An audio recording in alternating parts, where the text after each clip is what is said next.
Advocate Lalkumar, rule of law നിലനിൽക്കുന്ന ഒരു നാട്ടിൽ, അത് പാലിക്കുന്നൊരു നാട്ടിൽ ഇത്തരം ആരോപണങ്ങൾ അത് പരാതികളായി വരുന്നു. പരാതികൾ വരുമ്പോൾ തന്നെയും അതിനു മുമ്പ് തന്നെയും ഒരു അന്വേഷണ സംവിധാനം രൂപപ്പെട്ടു. ആ അന്വേഷണ സംവിധാനത്തിൻ്റെ തലപ്പത്ത് സംസ്ഥാനത്തെ പോലീസ് മേധാവിയാണ്.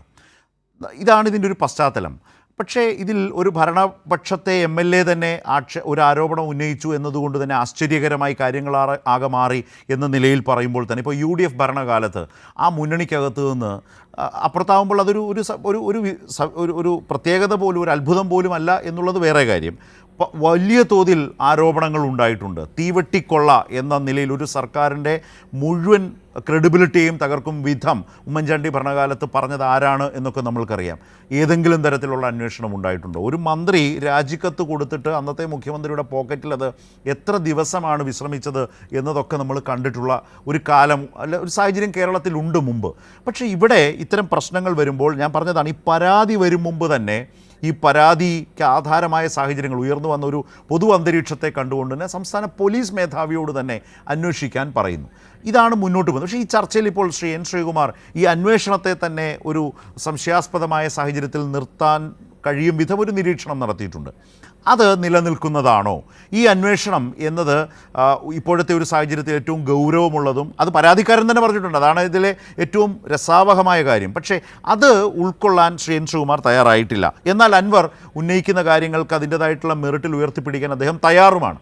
പക്ഷേ പരാതി അന്വേഷണം അത് തൃപ്തികരമാണ് എന്ന് അൻവർ പറയുന്ന ഭാഗത്തെ ഉൾക്കൊള്ളുന്നില്ല. മാത്രമല്ല അന്വേഷണം എന്നതിൽ പോലും പല അവ്യക്തതകളും അദ്ദേഹം ചൂണ്ടിക്കാട്ടുന്നുണ്ട്. താങ്കൾ അതിനോട് യോജിക്കുന്നുണ്ടോ ലാൽകുമാർ?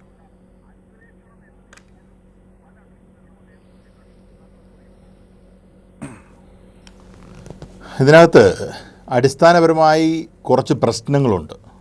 അൻവർ പറയുന്നതിനെ പൂർണ്ണമായി കോൺഗ്രസ്സിന് എടുക്കാൻ കഴിയില്ല. കാര്യം അൻവർ പറയുന്ന കാര്യത്തിലെ കുറച്ച് കാര്യങ്ങളെ കോൺഗ്രസ്സിന് തള്ളിയേ പറ്റൂ. കാര്യം അൻവർ പറയുന്നതിനകത്ത് സോളാർ പീഡന കേസും അതിനെ CBI ഇടപെട്ടതും CBI എങ്ങനെ ഇത് ഇല്ലാതാക്കി എന്നുള്ളതുകൊണ്ട് മുഖ്യമന്ത്രി ഉമ്മൻചാണ്ടി എങ്ങനെ രക്ഷപ്പെട്ടു എന്നുള്ളതിനെക്കുറിച്ചും ആ വീഡിയോയ്ക്കകത്ത് ഓഡിയോയ്ക്കകത്ത് നിങ്ങൾക്ക് കേൾക്കാം. അപ്പോൾ അതേ പിടിക്കാൻ പറ്റുമോ? പറ്റില്ല, സിമ്പിൾ. അപ്പോൾ അൻവറിനെ അവർക്കൊരു സംശയത്തിൻ്റെ ദൃഷ്ടി നിർക്കണം, എന്നിട്ട് അവർക്ക് വേണ്ട സാധനം എടുക്കണം. അത് അവരുടെ ലക്ഷ്യമല്ലേ. അതിനകത്ത് വളരെ അപ്പം നമുക്ക് അതിനെ കോംപ്ലിക്കേറ്റ് ചെയ്യേണ്ട കാര്യമൊന്നുമില്ല. കോൺഗ്രസ്സിന് അങ്ങനെ ചെയ്യാൻ പറ്റൂ. ഭരണപക്ഷ MLA തന്നെ ആഞ്ഞടിച്ചു. അതിൽ കൂടുതൽ വലിയൊരു കാര്യമുണ്ടോ എന്നുള്ള ചോദ്യത്തിൽ ഭരണപക്ഷ MLA പറഞ്ഞത് മൊത്തം നിങ്ങൾ എടുത്തു പറയൂ. ഭരണപക്ഷ MLA നിങ്ങൾക്കെതിരെ പറഞ്ഞിട്ടുണ്ട്. അതിനെന്താ നിങ്ങൾക്ക് താല്പര്യമില്ലാത്തത്? കള്ളത്തരം കാണിച്ചതിനെക്കുറിച്ച് കാര്യങ്ങൾ പറഞ്ഞിട്ടുണ്ട്. ആ മേഖല നിങ്ങൾക്ക് താല്പര്യമില്ല എന്നുവെച്ചാൽ CBI ഈ പറയുന്ന സോളാർ കേസിനകത്ത് വെറുതെ വിട്ടോ എന്നുള്ളതല്ല ചോദ്യം. അതവിടെ നിൽക്കട്ടെ. കാര്യം അത് അങ്ങനെ വെറുതെ വിടത്തക്ക രീതിയിലേക്ക് ഒരു അന്തരീക്ഷം രാജ്യത്ത് അല്ലെങ്കിൽ സംസ്ഥാനത്ത് ഉണ്ടായതിന് കാരണം എന്താണ്?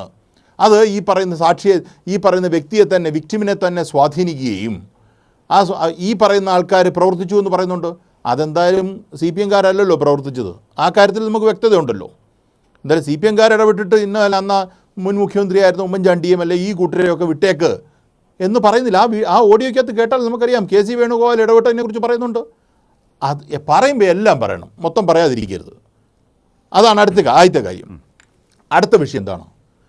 ശ്രീമാറിയേട്ടൻ ചോദിച്ച ചോദ്യം എന്ത് വിഷയവുമായിട്ട് ബന്ധപ്പെട്ട പരാതി എന്നുള്ളതാണ് പറയുന്നത്. അതല്ലേ പ്രശ്നം? കേരളത്തിൽ കഴിഞ്ഞ ദിവസം അൻവർ മുന്നോട്ട് വെച്ച, നമ്മുടെ മുന്നിലേക്ക് വെച്ച വാദങ്ങൾ, അല്ലെങ്കിൽ ഈ സംസ്ഥാനത്തിന് മുന്നിൽ വെച്ച വാദങ്ങൾ എന്താണ്?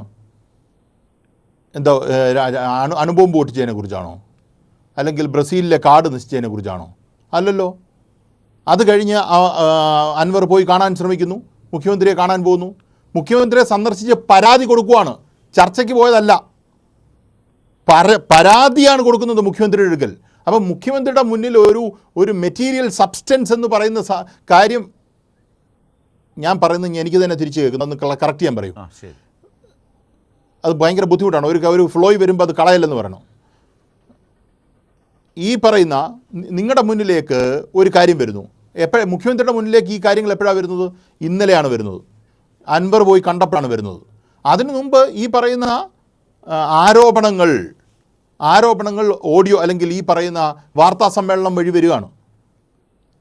അതിന് പ്രതികരിക്കേണ്ട കാര്യമൊന്നുമില്ല. മുഖ്യമന്ത്രിയുടെ പ്രതികരണം എന്ന് പറഞ്ഞു കഴിഞ്ഞാൽ മാധ്യമപ്രവർത്തകരെ കണ്ട് എല്ലാ കാര്യവും വിശദീകരിക്കുക എന്നുള്ളതൊന്നുമല്ല. അസോസിയേഷനിൽ അദ്ദേഹം പറഞ്ഞ കാര്യങ്ങൾ അൻവറിനെ അടിസ്ഥാനപ്പെടുത്തിയാണോ എന്ന് ചോദിച്ചാൽ അൻവർ പറഞ്ഞതിനകത്തെ കാര്യങ്ങളുണ്ടാകും. പക്ഷേ അൻവറിന് എന്താണ് മുഖ്യമന്ത്രിയോട് പറയാനുള്ളത് എന്നുള്ളത് വ്യക്തമായി മുഖ്യമന്ത്രിയുടെ അടുക്കെ എത്തിയിരിക്കുന്നത് ഇന്നലെയാണ്.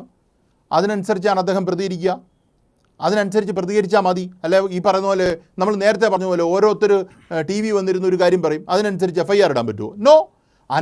അൻവറിന് എവിഡൻസ് ഉൾപ്പെടെയുള്ള കാര്യങ്ങൾ കൊടുക്കാനില്ലേ? എനിക്ക് എന്തൊക്കെ കാര്യങ്ങൾ എൻ്റെ കയ്യിലുണ്ട്, ഏതൊക്കെ രീതിയിലാണ് ഇതിനകത്ത് മോശം കാര്യങ്ങൾ നടന്നിരിക്കുന്നത്, ഇതൊക്കെ സത്യം പറഞ്ഞാൽ മുഖ്യമന്ത്രിയോട് പോലും പറയേണ്ട കാര്യമില്ല. നമ്മൾ സാധാരണ രീതിയിൽ പറയുന്നുണ്ട്, നമ്മൾ DGPക്ക് പരാതി കൊടുത്തു. DGPക്ക് പരാതി കൊടുക്കുന്ന ഒരു കാര്യമൊന്നുമില്ല. സ്റ്റേഷൻ ഹൗസ് ഓഫീസറാണ് FIR ഇടേണ്ടത്. DGP എന്ന് പറയുന്നത് ചുമ്മാ നമുക്കൊരു ഇതിനങ്ങ് പറയാവുന്നേ ഉള്ളൂ. അതുപോട്ടെ, ഇവിടെ അടിസ്ഥാനപരമായി നടക്കുന്ന കാര്യം എന്താ? ഒരു കംപ്ലയിൻറ്റ് നിങ്ങളുടെ മുന്നിൽ കിട്ടിയിരിക്കുന്നു. ഇന്നലെ ബഹുമാനപ്പെട്ട മുഖ്യമന്ത്രിയുടെ മുന്നിൽ കിട്ടിയിരിക്കുന്നു. അദ്ദേഹം ഉറപ്പായിട്ടും ബാക്കിയുള്ള പ്രൊസീഡിങ്സിന് ഇത് DGPക്ക് ഫോർവേഡ് ചെയ്യും. അതിനു മുമ്പ് തന്നെ അദ്ദേഹം പറഞ്ഞു അന്വേഷണം നടത്തണം. കാര്യം ഭരണപക്ഷവുമായി ബന്ധപ്പെട്ട് നിൽക്കുന്ന ഒരു MLA ആണ് ഇങ്ങനെയുള്ള വലിയ ആരോപണങ്ങൾ ഉന്നയിക്കുന്നത്. അന്വേഷിക്കാനല്ലേ പറ്റൂ. അന്വേഷിക്കുന്നതിന് മുമ്പ് ചാടിക്കറി തീരുമാനം എടുക്കാൻ പറ്റുമോ? ഒരു ലുക്ക്, ഞാനിവിടെ ഇരുന്നൊരു ആരോപണം പറയുകയാണ്. ഇപ്പം ആ രീതിയിലാണെങ്കിൽ ഈ പറയുന്ന ഇവർ പറയുന്ന ലോജിക്ക് അനുസരിച്ചാണെങ്കിൽ മുഖ്യമന്ത്രി ഇന്നലെ തന്നെ സോളാറുമായി ബന്ധപ്പെട്ട കാര്യത്തിൽ പുനരന്വേഷണത്തിന് ആലോചിക്കണമെന്ന് പറഞ്ഞു ഉത്തരവിടണമല്ലോ. വേണ്ടേ?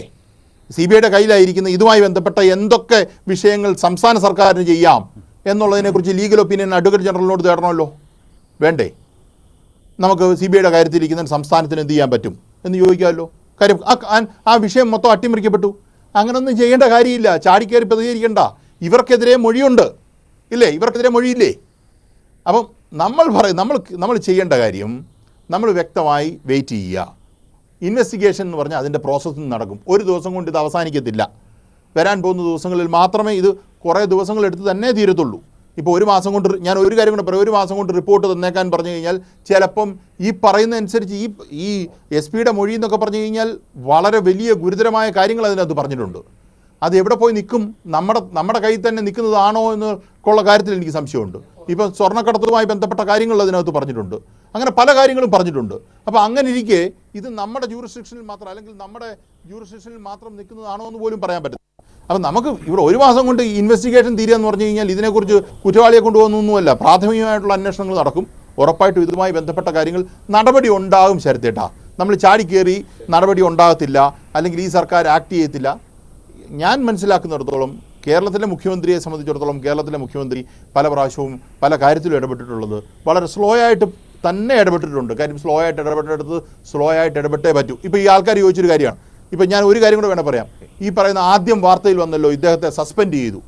ആരാ? ഈ സുജിത് ദാസ് എന്ന് പറയുന്ന SP-യെ സസ്പെൻഡ് ചെയ്തു. പിന്നെ കാണുന്നു സസ്പെൻഡ് ചെയ്തിട്ടില്ല. ഒരു റീസൺ ഇല്ലാതെ ഒരു പ്രൈമ ഫേസിയ ഒരു ആരെങ്കിലും ഒരു കാര്യം എവിടെയെങ്കിലും ഇരുന്ന് പറഞ്ഞ് സസ്പെൻഡ് ചെയ്ത് കഴിഞ്ഞാൽ അദ്ദേഹം കോടതി പോയി റീഇൻഷേറ്റ് ചെയ്യും. നമ്മൾ കേരളത്തിൽ സെൻകുമാർ, ഞാൻ മനസ്സിലാക്കുന്നിടത്തോളം കേരളത്തിലെ ഈ സംസ്ഥാന സർക്കാർ, ഈ പിണറായി വിജയൻ സർക്കാർ വന്നതിന് ശേഷം പിണറായിക്ക് തന്നെ ക്ഷീണമുണ്ടായെന്ന് ഞാൻ കരുതുന്നൊരു കാര്യം DGP സെൻകുമാർ തിരിച്ച് ആ പോസ്റ്റിലേക്ക് വന്നതാണ്. കാര്യം എന്താ? അദ്ദേഹം ട്രൈബ്യൂണലിൽ പോയി അദ്ദേഹം ഓർഡർ തിരിച്ചു വാങ്ങിച്ചു. എന്നാൽ ഈ പറയുന്ന ആൾക്കാരെ സസ്പെൻഡ് ചെയ്തിട്ട് നാളെ രാവിലെ ഇന്നാ പിടിച്ചോ, എൻ്റെ പേപ്പർ എന്നെ റീഇൻഷേറ്റ് ചെയ്യാൻ പറഞ്ഞ് പിടിച്ചു കഴിഞ്ഞാൽ എങ്ങനെ ഇരിക്കും? അപ്പം അതിനൊക്കെ ഒരുപാട് ലീഗൽ ഫോർമാലിറ്റീസ് ഉണ്ട്. Let us wait for it. ചുമ്മാ ചാടിക്കേറി അങ്ങനെ ചെയ്യും ഇങ്ങനെ ചെയ്യുന്നൊക്കെ പറഞ്ഞ് ജനങ്ങൾക്ക് സാധാരണഗതിയിൽ പെട്ടെന്ന് കേൾക്കാം, അയാളെ പുറത്താക്കി, ഇന്ന ആളെ പുറത്താക്കി, ഇന്നത് ചെയ്തു എന്ന് പറയാൻ കേൾക്കാനൊരു സുഖം ഉണ്ടെങ്കിലും അതിൻ്റെ അടിസ്ഥാനപരമായി അതിൻ്റെ സബ്സ്റ്റൻസിലേക്ക് വരുമ്പം ഒരാളെ പൂർണ്ണമായി ശിക്ഷിക്കണമെന്നുണ്ടെങ്കിൽ, അയാൾക്ക് നല്ല രീതിയിൽ ശിക്ഷ മേടിച്ചു കൊടുക്കണമെന്നുണ്ടെങ്കിൽ അതിൻ്റെ ഇൻവെസ്റ്റിഗേഷൻ പ്രോപ്പർ ആകണം.